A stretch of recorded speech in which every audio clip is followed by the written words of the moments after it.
I think Cheryl said she's going to be joining us, but I didn't hear otherwise from her. So thank you for volunteering for this leadership role on the team this year. And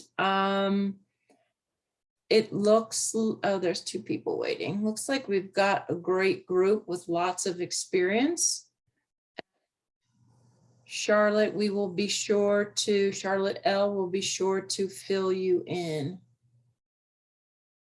We've got everybody, a couple of Morgan Collins joining.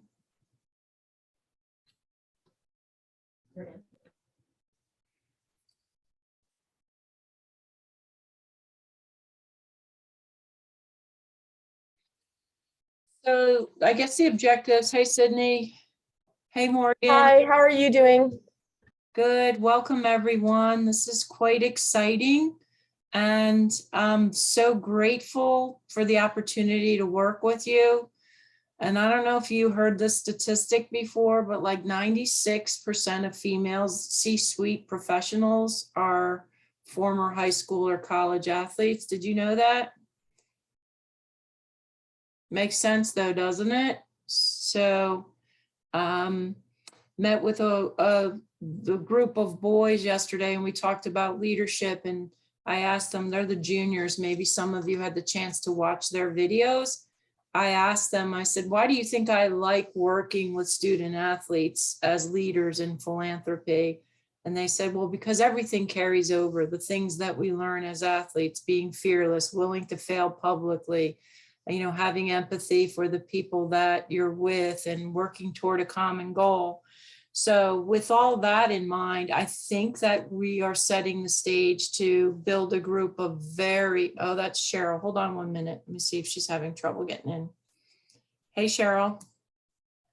Are you?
Sorry, just a minute, ladies. I'm going to try to get Cheryl in because she's an important part of the team. So I sent her the link again. Did you guys have any problem getting in?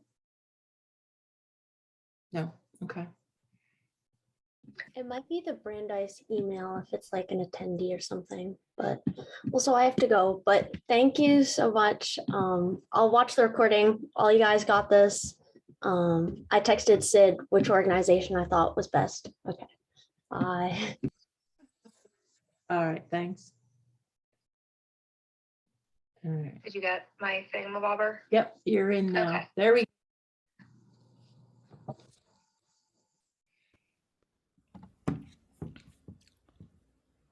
I'm so sorry. It just wouldn't work. I don't know. Hello.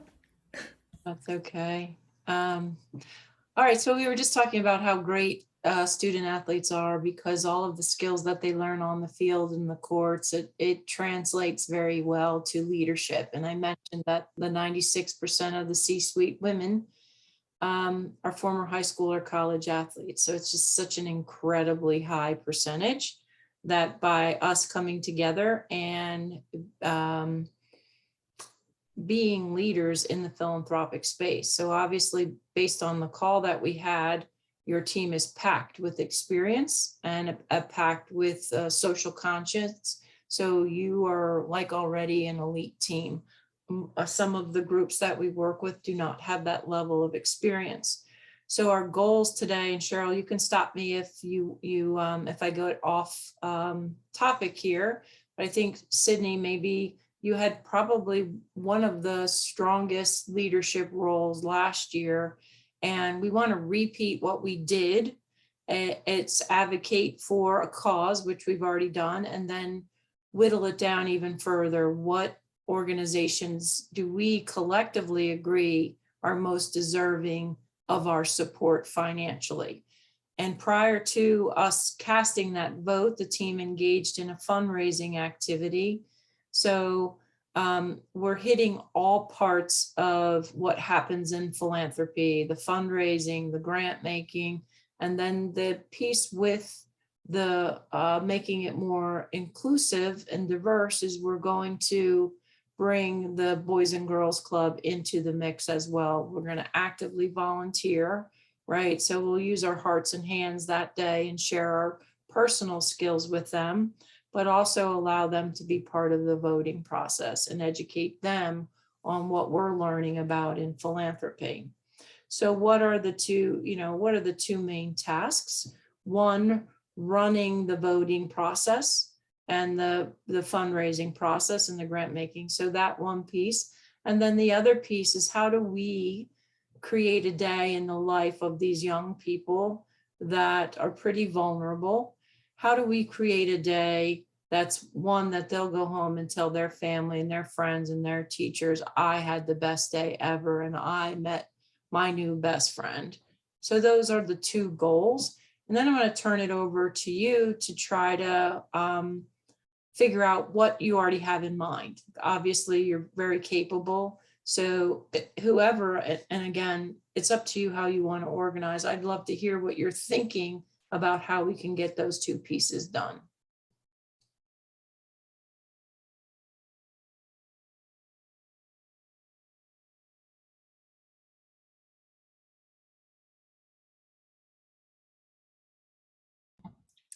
I'll add, if you haven't had a chance to think about this yet, we can maybe use a few minutes here to just kind of talk through and answer questions. I have a quick question. So I looked at all the organizations and I thought they were all really cool. I was just interested, so I know for the Doc Wayne, who's in charge or the people running them are former athletes, professionals, mental health people. But I was wondering for the first one, is it the Samaritans? I want to know who's in who, because that's such a tough topic with the suicide prevention, who's on call, how certified everyone is in these fields, just because mental health is such a sensitive topic. And I was just curious, and I was trying to look at it, but I didn't know if you guys knew. That's a great question. And we don't need to have all these answers as far as the research on the topics right now in the organization. So the process would be is, yes, do we agree these are for good to evaluate? And then kind of divide and conquer, looking at each of the organizations. So say, Sabrina, you took one, Dominique, you took one, and Charlotte. And then you said, all right, I'll lead the research on these and do the pitch for those. And then maybe, Morgan or Cindy can break up the event. Does that make sense to you? We don't have to have the answers today. That's really good question, Sydney. And those are things we hope that questions like that we would start to think about when we're evaluating these four. And I don't know if you recall, we sent out the survey to everyone and everyone voted on the one they thought was best after doing the research. But Cheryl, do you want to speak to her specific question about, maybe the leadership question that she had?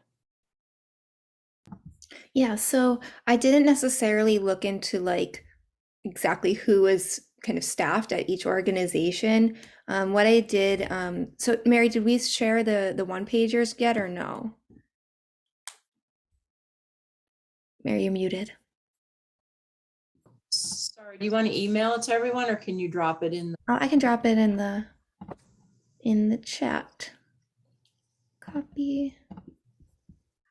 So what I did was I did like just general research on like mental health organizations in the greater Boston area and did like a lot of weeding out of organizations that I didn't feel like were applicable or really supporting the community in a really developed and robust way. What I did not do though is actually what you just asked, was to look at a deeper kind of dive of the staff.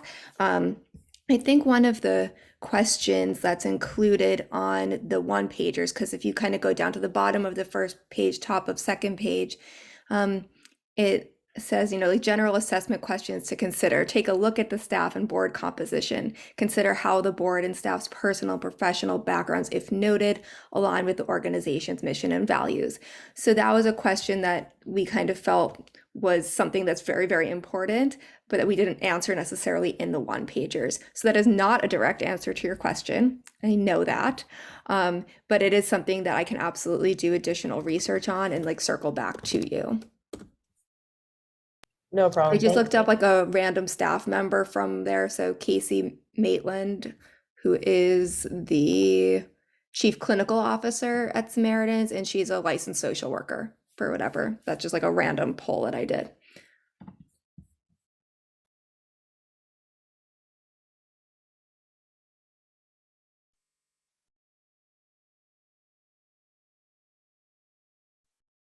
Thank you, Cheryl.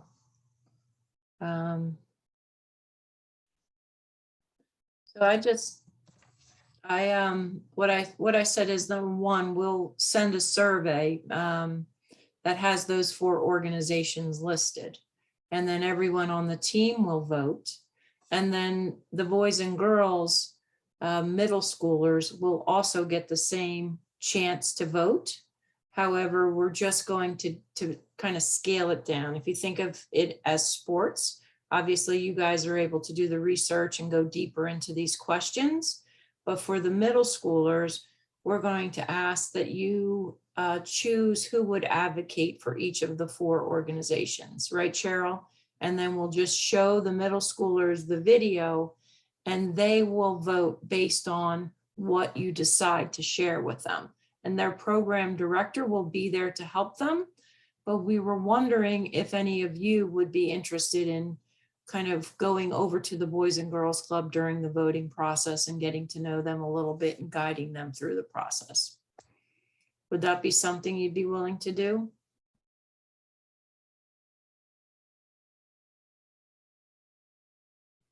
Okay, great. That's a lot of nodding yeses. So we'll take that as, we'll try to set that up to find a date where that would work. Okay, good. Any questions about any of that portion? All right, and what do you think would be the goal of us all evaluating these nonprofits and sharing that information with the kids at the Boys and Girls Club? What do you think would be our end goal? I think that like watching like the videos like that you emailed and like seeing like how like they were very like informative and like persuasive, but also in like an information-based way. I think that kind of trying to convey like the importance would be like the goal of like these videos, because I think especially middle schoolers like need to kind of have it broken down, and like if we're doing that research, we can like be kind of that outlet for them. That's great, Dominique. Absolutely. That's wonderful. Anyone else have any idea what our end goal would be? Any other thoughts on that?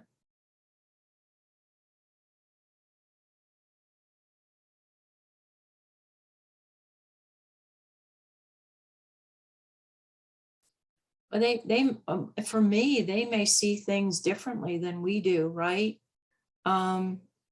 They may have information that we don't know. Being a 12-year-old reading this stuff, they may say something or respond and share something that we should know better, right? We may want to kind of take that into consideration, that, oh my gosh, we hadn't considered that. That would be one thing, information gathering. And then 2 is making them feel valued, right? We care about your opinion. We are here at this university a mile down the road and we care about you. not only do we, want to teach you soccer, but we also want you to know that life can be hard sometimes. And we found these 4 organizations that can possibly help you. And here's one, because of A, B, and C, that I think is important, that we should become donors for, right? So each of you are putting forth the value of an organization, but also asking them for their opinion, hence they are valued. So when we meet with them together, when we come together on the soccer field, sports is a great bridge for just creating a comfort level for lots of different reasons. It's, that common goal. So now we can say, all right, we can work together on an intellectual side, right? And then we can also work together on a physical side. So to me, that's part of the end goal, and also to create a unified community, to have a very, I guess, grassroots way of getting to know each other while working together to support causes that hopefully are important to both of the groups. We did ask the program director at the Boys and Girls Club, whom we met last year for the first time, to be part of the grant making side as well.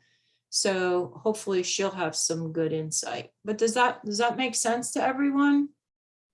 Yeah, I also just want to, I don't know, keep in mind that the Boys and Girls Club, aren't they like typically younger kids?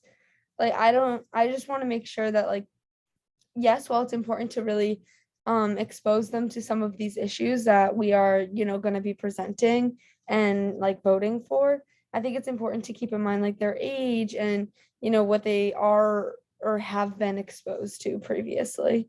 In comparison to us, it's very different.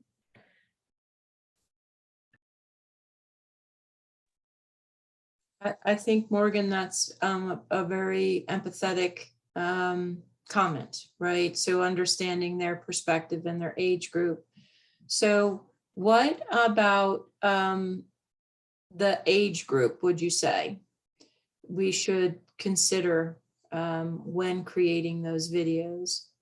Well, I'm not sure about the specifics of the Boys and Girls Club, but I want to keep in mind that the way that we are communicating isn't, insensitive, or it's done in a way that's more educational, and so the kids can really like understand, rather than just being like, for example, oh, the topic about suicide, that could be very, very sensitive, right? And some of these kids maybe don't even know what that is. And so it's like about explaining that to them in a way that, they'll understand to some degree. How does everyone else feel about that? Do you feel that that's an appropriate one? That's a really good point, Morgan. Well, at least to me, I feel like it's still appropriate. It's still a good topic, and I do think it's a worthy cause to, fight for and vote for. But we just have to be, considerate in the way that we communicate. Yeah, I want to like emphasize her point, because that was something I was going to comment on before she raised her hand. But obviously, like, even at our age, like, it's easier for us to talk about these things because we're more mature. But there's also, even at our age, there's people that still really can't like reflect within themselves and really understand what it means to have anxiety or like stress, and like how that's showing up from like earlier times in their lives. So I think that like knowing that we can like reflect on those things and tie it back to trauma we've had in the past, especially like at that age, maybe like before we do the video, like think about like the specific things that we did when we were that age that may have contributed to like whatever stress or like trauma or whatever that we may be facing now, instead of like directly defining and like exposing them to like what like depression is, because at that age they probably don't even know what that means. And like, not that they don't have that experience, but I'm just the general I guess the chance of like a middle schooler not only knowing what depression is, but like being able to like identify like what those symptoms are, I feel like is really hard. So maybe like just focusing on like the specific behaviors that like like in these videos, instead of saying like, oh, like, are you like, talking about depression? Like, talk about the specific behaviors that may lead or like be a sign or indication of early on. Do you know what I mean? Like this way it's more tangible to them, because they're not going to be able to like latch on to like language or like dialogue that like talks about like how people feel when we're having a conversation about mental health. I feel like it'd be more like, oh, like, how do you feel after a game when you don't play well? Like, what are you doing afterwards? Like, how are you relaxing? Like, how do you move on to your next thing? Like, how do you support your happiness on the weekends, rather than like, what are you doing to like address like negative coping mechanisms? Because they're not going to understand that stuff.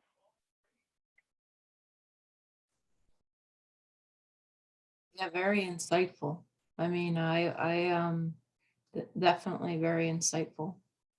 Cheryl, you have any thoughts on that? Or are there been classes where you've done things like this, or, oh, you have your hands up. I see there's 2 hands up. I'm just, I'll invite Dominique's comments and then I'll go. okay. I was just gonna add up what Sab said, because like the language that we like address the middle schoolers with is like very important, not only in the fact that like they might not understand what we're saying like with our word choice, but the type of like information that we give them and like how we choose to like portray it with our word choice can like potentially negatively impact them if they're like feeling like symptoms of like sadness, and then we like talk to them about depression. Like we don't want them to like think that they have depression, because like they don't know like what depression is. So like if we like talk about it and like they misinterpret our information, like it could negatively impact like their thoughts about like being sad, because like obviously like everyone's sad and like it's okay to be sad, but like when little children like experience it, or even like middle schoolers, like as they're starting to like get a better understanding of their emotions, like we don't like want like this like very new like concept of like dealing with emotions to like be misinterpreted to them, because they might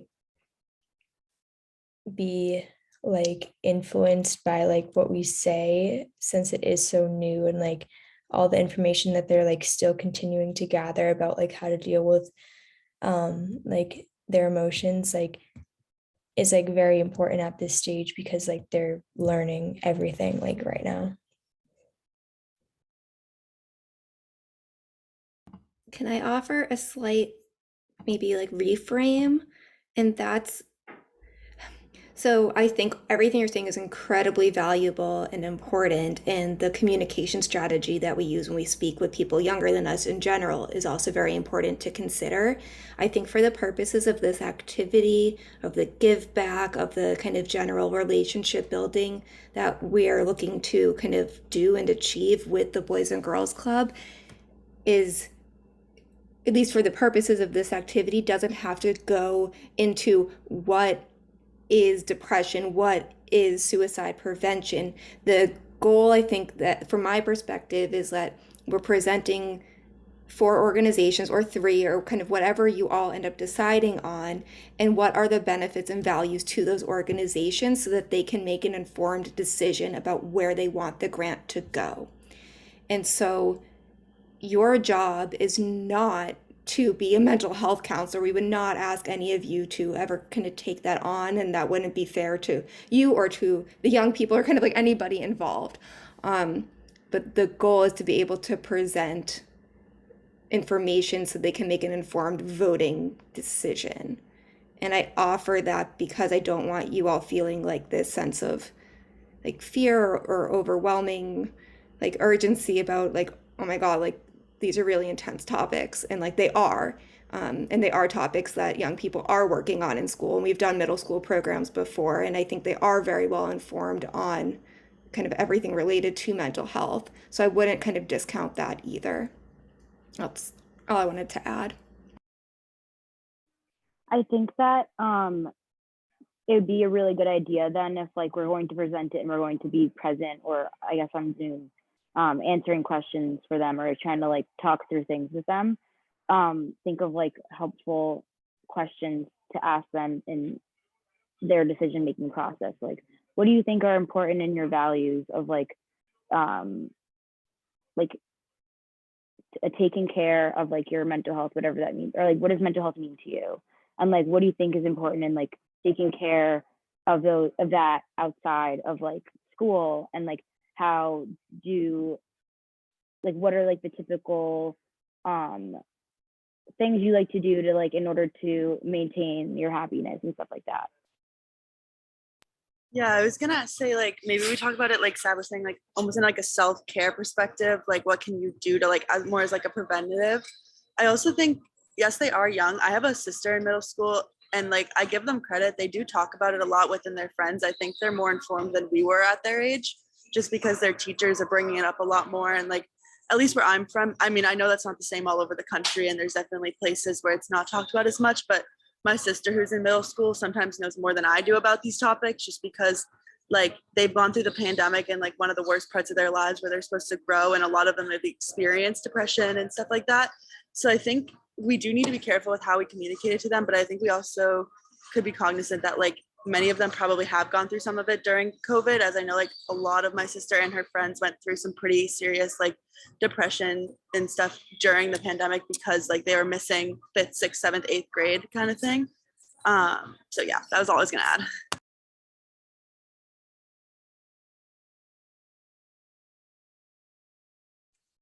When I was growing up, nobody talked about it at all, ever. So when we do these give backs, we bring kids, at the last tennis one we did, we bring some kids who've never met before and they bring them together. And I asked this one young girl, I guess she was maybe 10. I said, would you like to come in this group? And her friend said, oh no, she has social anxiety. She'll have to stay with me. So they say a lot of different things that I haven't been exposed to. I would love to have had that growing up. But those are all great points that you have made. And I think as we do prepare the videos, we should keep that in mind. So what we would need is to first identify, do we like these 4 organizations that Cheryl so kindly put together? And if we do want to represent them, then we would need 4 volunteers. I think you could either do them in combination or you could do them, just one person would say, I'm going to advocate for this one. And so let's just say a minimum of 4 volunteers to advocate for each of the organizations if we decide that they're worthy. From there, the videos would be presented at the Boys and Girls Club.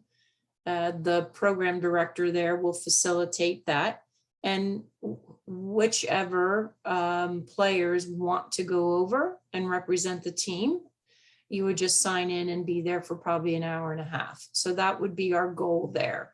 Does anyone right now want to divide those roles up, or do you think we need more time to discuss?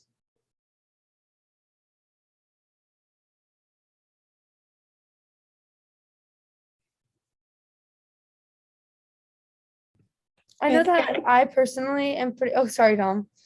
I know that I personally am pretty interested in the suicide prevention one. I don't know if like we're trying to divvy up jobs right now, but like that, to me, that would be interesting. Yeah, I think we're ready to like divide up. I'm good with like whatever video. Okay, so Morgan and Dominique will do a video. We have 2 more for a video. I could do one. Okay. Did Charlotte Lee want to do a video, Sydney? She said she wanted to or not. Yeah, okay. And Charlotte Major, did you want to do a video as well? Because maybe if there are more than 4, you can combine efforts. And there's really no script for this. Cheryl, is that okay with you? I mean, the 2, okay. Yeah, and again, also like as you go through the organizations, you might like change your mind about 1 or 2 of them or whatever. So just like let me know in advance because I'll write up if there needs to be a new 1-pager. I'll do that, of course. But no, I think like divide and conquer, and then also like as you're doing the videos, if you're kind of like coming across questions or like, oh wait, we need like more information, like also let us know that and we'll help you through it. Okay, so Sydney just said that we'll all help with the video, so we could possibly string them along. What's a target date to have this completed? Because I think with our event April 30th, we probably want to get it to them by the beginning of April. Does that work with everything else you guys have going on? Yeah. What's a good target date then, would you say? April, you guys have to tell me. I don't know what capacity you have to take this on. Sometimes I just do it sooner rather than later and get it off my list, but that's up to you. What are your thoughts? Yeah, I agree with what Sydney said, where the first week of April is probably fair. Okay, first week of April, perfect then. And that would be, let's say April 4th. Is that okay? That's a Monday. And are you going to string the video together, like kind of piece it together? Okay, and does anyone have, good. And You could just put it in like an iMovie or something. Like we have a group chat too, so like before like April 4th or like in the next few weeks, we can like start dividing up like which person wants to do which video, and then like once everyone finishes it, if they like send it in the group chat, I can like make an iMovie and then like send it to you.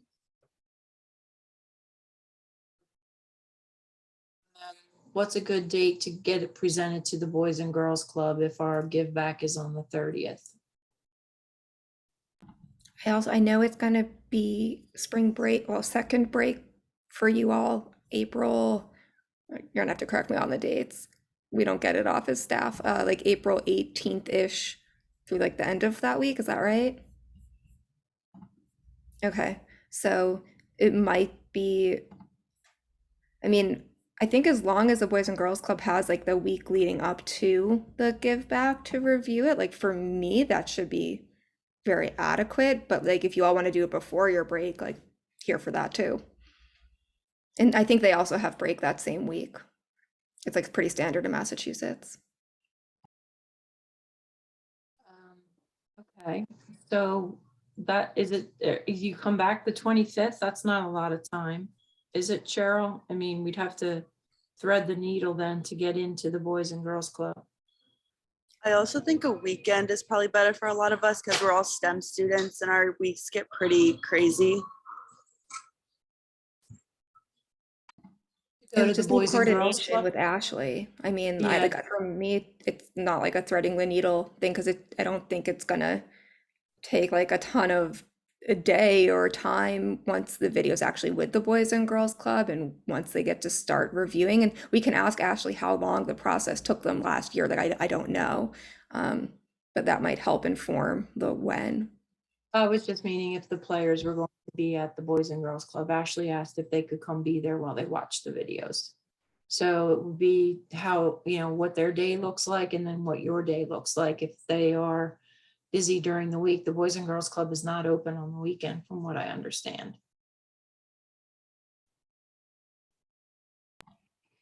They are open into the evenings though, I believe.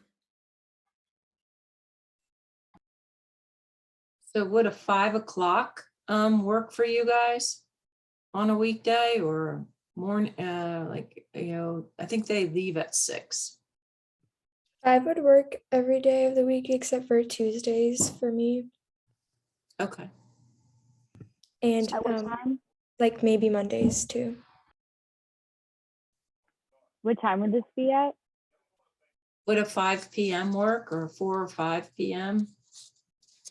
I'm probably out any day of the week just because I have soccer and track and I have track practice at night, as well as all my classes, a bunch of classes at nights. So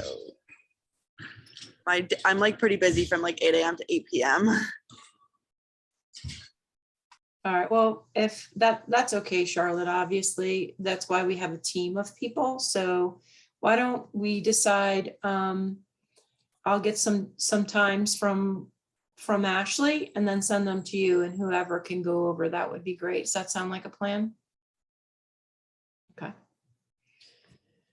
All right, so as far as organizing the day, have any of you ever volunteered in camps, like for summer camps? I know you participated in them a lot, and we want to just break it up into drills, and I think Scott did that last year. We can kind of use the same format or create our own. The one recommendation I would make for this year is for each of the players to greet the, to kind of take a buddy, have a more of a one-on-one type of relationship at the beginning, and then bring that child out into the clinic area or the field. We did not do that the last time, and it was kind of just like a group feel. What do you think, Sydney? Do you recall that day?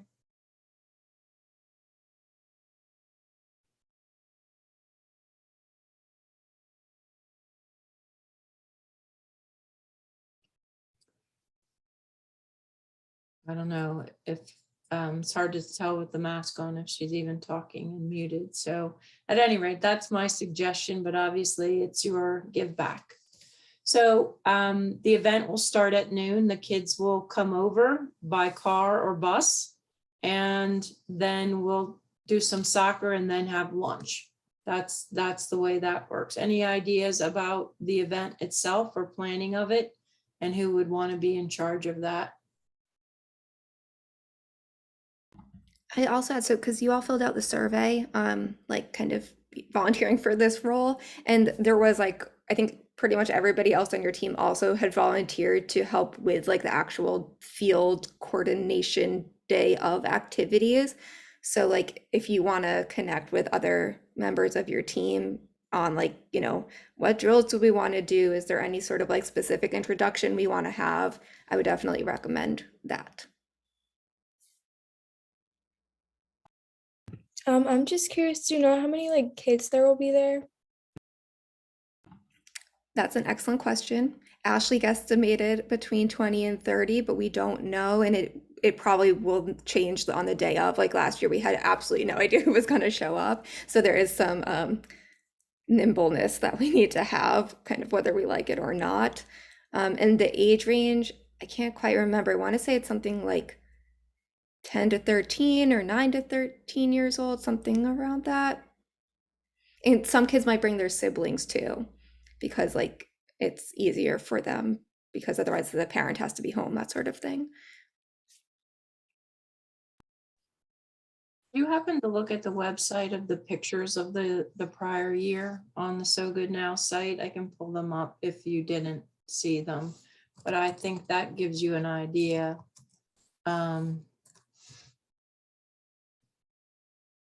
I will say, like, all the kids, regardless of their age, completely kept up with the day. Like there was not a step missed. They were all just like going at it and just kind of like running around, and that was great. So in that regard, like I would not be like worried about day of soccer skills. And some of them might love soccer, and others might never have touched a soccer ball. So Yeah, and I think what we ask all of the players is that you give them the gift of a few key skills, because maybe they won't go on to play soccer, but maybe someone in their family will, or maybe someday they'll be even a parent of a soccer player. So breaking down the barrier of often we hear, oh, I'm not athletic, oh, I can't play. And we want to break down that barrier as well. And it does happen, and it happens often, and it leads to them getting involved in a lot of other sports. And we've seen that only in the short period of time that we've been in existence. It definitely transfers. So don't underestimate the impact that you have in that 2 hours.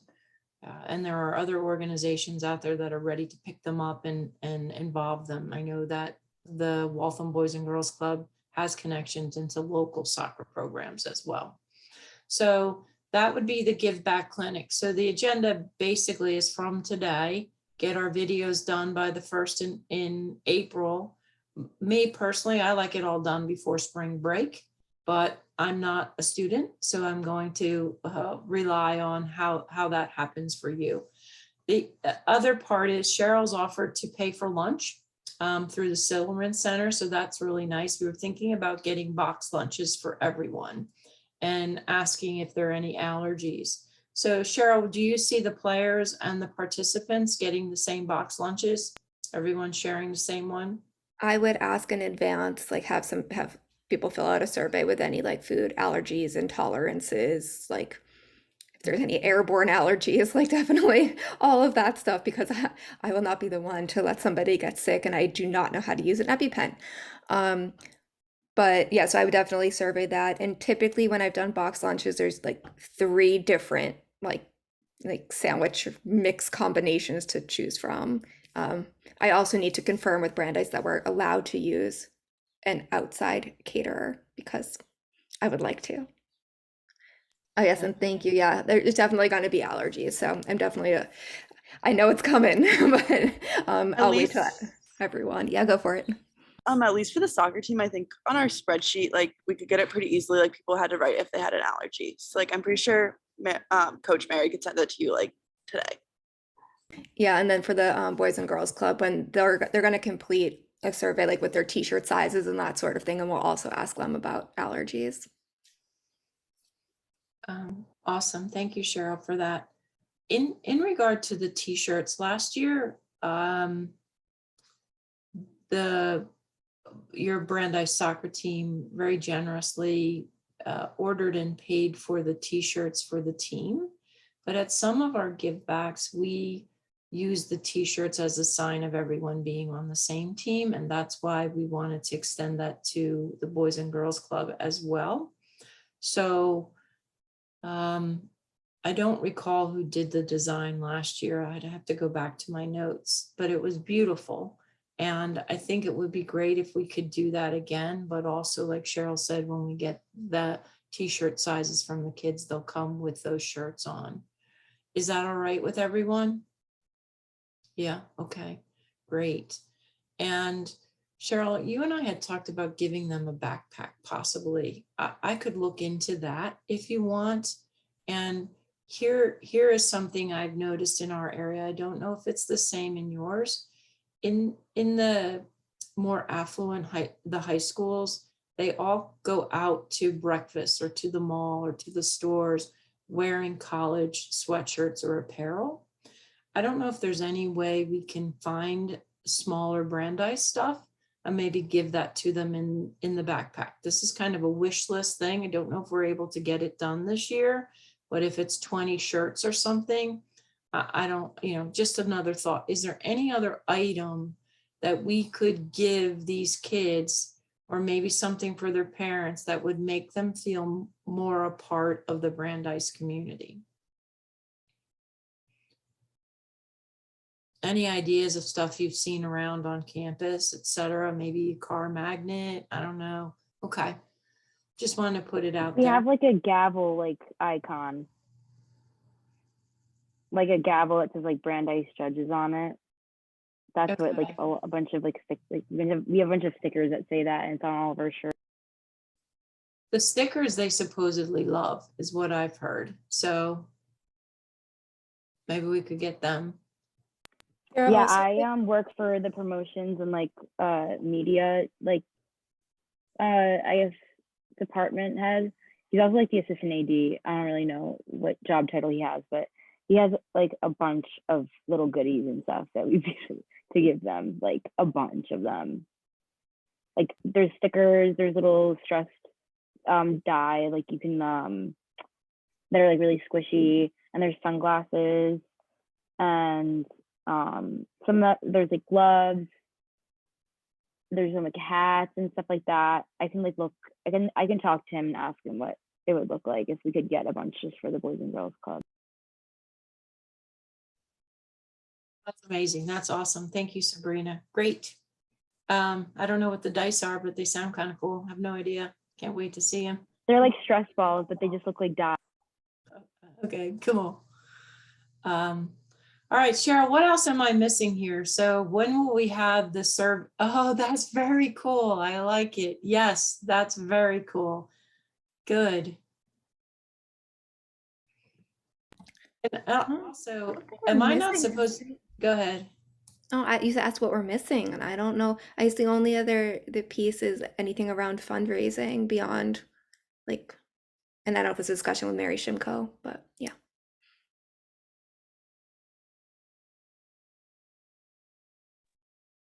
What did you guys do last year? I think we just had t-shirts. I think for the fundraising, Cheryl was asking. I think I did. I think that was part of it. I think it was fundraising for the t-shirts. And I know you all had fundraised like so much above and beyond that you were able to give that second grant to the Boys and Girls Club. But I don't know what like the fundraising kind of campaigns that you all did. Oh, on Instagram. Oh yeah. Okay. I'm pretty sure we did it mostly through Instagram, and then like we just sent it to like our parents, or, like friends with Brandeis.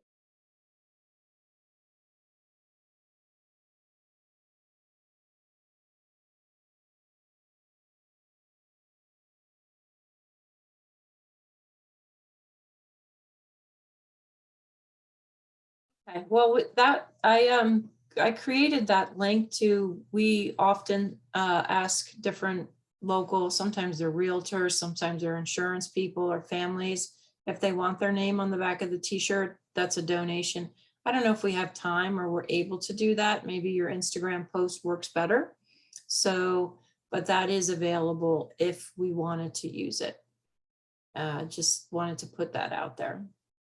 So yeah, the fundraising would be collected in the same way that it was done last year. You guys were very successful in making it happen.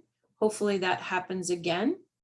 And then from there, we can decide what our grant making capability is. So we'd have to meet either just through emails or create another Zoom once we see what the results are for the surveys, who's received the most amount of votes. And we were able to give the Boys and Girls Club a sizable donation of $1,000 last year as well. So if that happens and we have that same level of success, do you see that as something you'd like to do? Try to grant some money to the Boys and Girls Club as well. So our goal is $1,000 to try to grant to a mental health organization.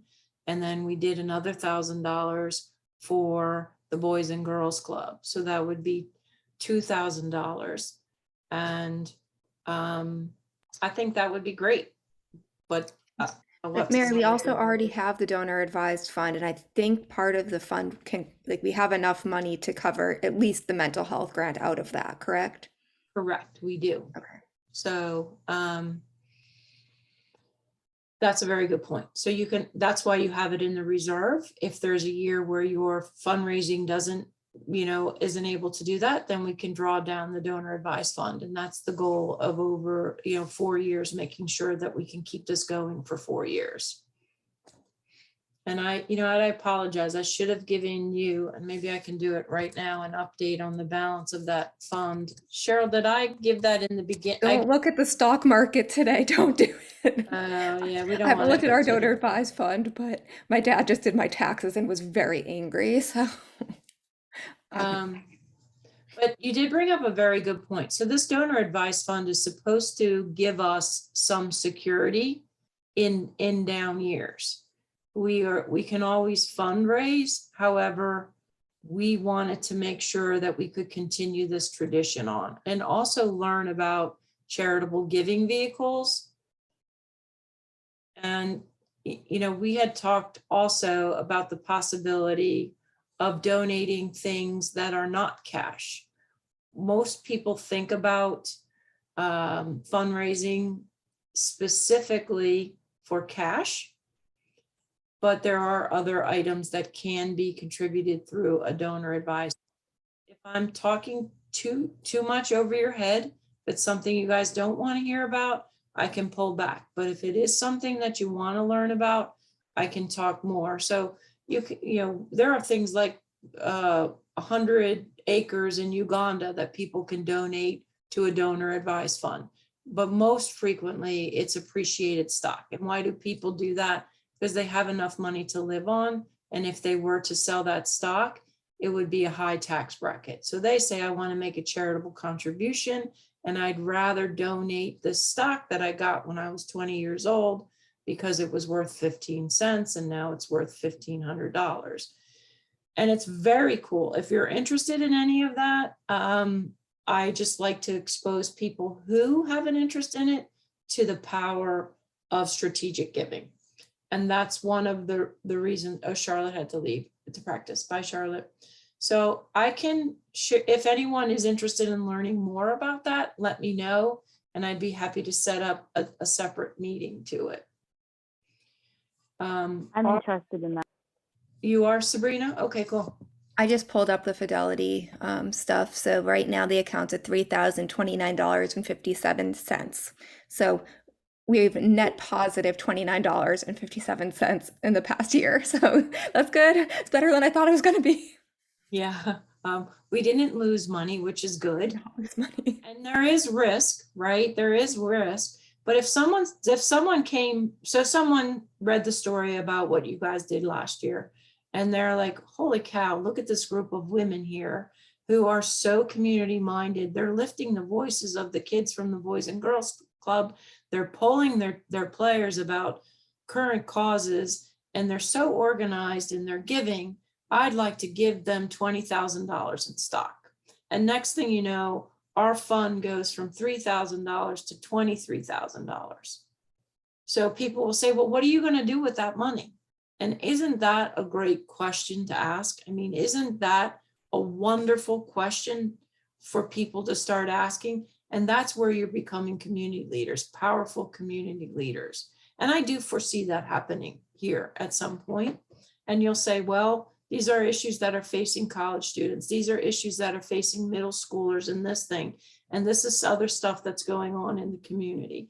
And every year that this team does this, we have the potential to go from Little League soccer to college soccer, you know, just incrementally learning and growing together.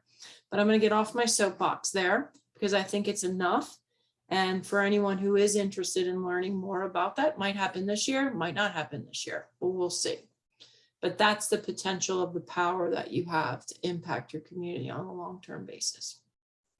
So it's, right now we have $3,029. If we're able to fundraise another $2,000, we can decide, do we want to grant $2,500? Do we want to keep the $3,000 as a reserve pool? All of it will eventually go into your donor advised fund because we want to keep track of the grant making that you're doing. So either way, whatever we raise will find its home originally in that donor advised fund. And then as a group, we will decide how we're going to grant it. We've invited, again, as a reminder, Ashley from the Boys and Girls Club to be part of this grant making process as well. So she would have a voice in saying yes or no, should we grant to the Boys and Girls Club? And I think that would be a good time to say, tell me some things. I know they never have enough staff there. That's just from the 1 year I've been working with them, they never have enough staff. So tell me some things that the Boys and Girls Club wish they could have more of, that they aren't because of X, Y, and Z. But it's a process. It's not an end game. It's definitely a process. So this is our season, and I'm excited for it. But that's, you know, the hard tasks we have are the videos and setting up the dates with the Boys and Girls Club to present them, and then preparing for the GiveBack clinics. Sabrina, you and I can talk about this donor advised fund and figure out if there are other ways we can do more with it. Does that sound like a good plan? I know we're almost at a full hour, but you guys have asked a ton of great questions. Cheryl, how about you? Yeah, I don't have any other questions. I just do like the food ordering, and that's fine with me.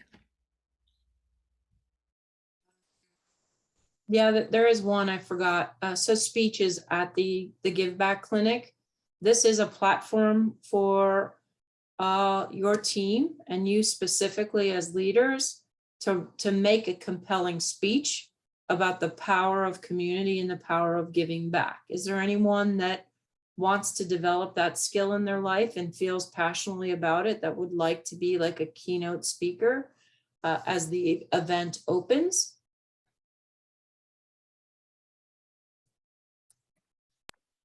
I would do it. You'll do it? Okay, fantastic. We will have you be the keynote. And Cheryl, is there anything that you think from the Sillerman side that you'd like to present that day? No? Okay. Absolutely not. No, the more I can like hide, the better. Typically, I did promise Scott, and I know he won't be there, but so last year I had just come off of hip surgery. I tore my labrum. Don't do that. Not fun. But I like couldn't like I could like barely walk. So I did promise Scott I would participate in some of the activities this year. So you all can hold me to that, but I will not be making a speech if I can help it. All right. So we have Cheryl as an on-the-field coach, but not a talker. And any of the other players that want to speak about something that's on their heart and they feel is important to share, definitely let us know and we'll incorporate it. But thank you, Sabrina, for volunteering for that. You guys have fantastic ideas. All right, well, I will be in touch by email after I talk to Ashley about what date for the videos, and then anything else.